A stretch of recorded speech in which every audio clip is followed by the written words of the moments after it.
there's always something that can be done. Sometimes that something is micro. It's the smallest step in the right direction.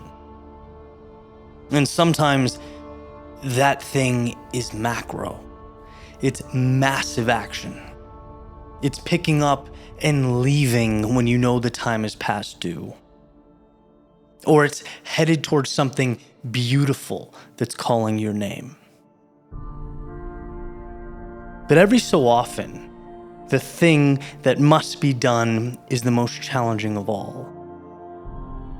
Nothing. It's understanding the difference between motion for the sake of motion and actual progress. As the Stoics preached, and the Serenity Prayer states, Lord, grant me the serenity to accept the things I cannot change, the courage to change the things I can, and the wisdom to know the difference. Well, sometimes understanding that something is outside the scope of your control is both the most challenging and the most necessary. After all, kicking and screaming won't change the weather. Emptying every penny you have into the fountain won't make someone more honest, trustworthy, or reliable. No, those wishes get lost in the ether, right? Crossed fingers may give you hope, but they don't change the world as it currently exists.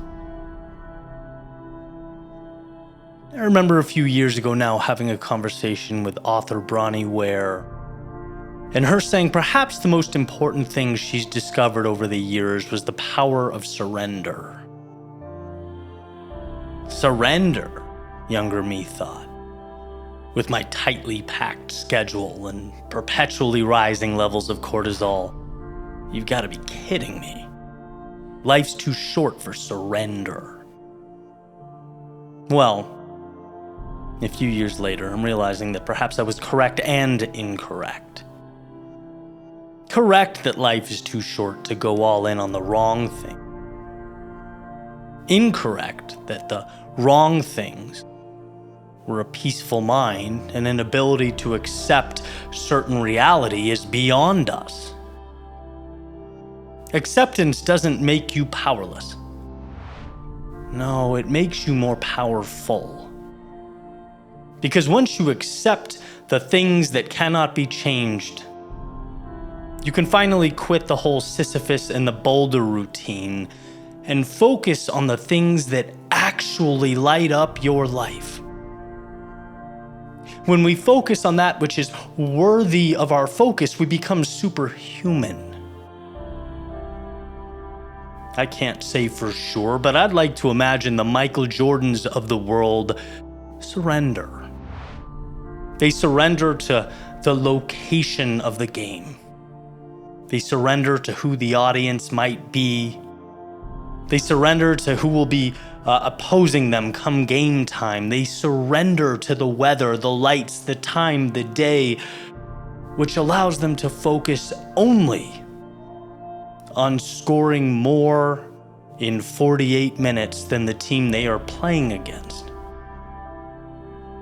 Doing that well and consistently greatly diminishes the significance of all those other variables. Surrender is everything because it creates space for what matters most. Tom Brady didn't sit there all day refreshing the weather app before his games in Buffalo. He knew he couldn't control the weather, but he could control the game plan, and so he readied himself and his team accordingly. I say this as someone who often feels inclined to refresh that metaphorical weather app in my own life, as though paying attention to mundane things outside of my control will alter my fortune or the outcome. Look, there's so much we can control. We are so powerful. Why let the trivial get in the way of our strength? Why invite adversaries into our precious headspace when they do not belong? You very likely can't change the people around you. You, however, have control over how you internalize and respond to their behavior.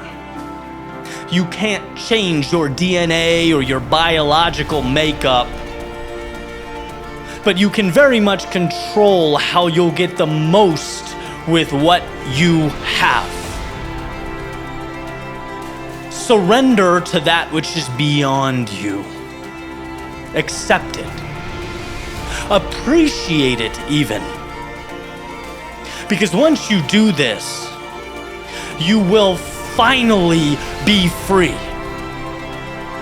Free to grow the things that are yours, the things within your control, of which there are many.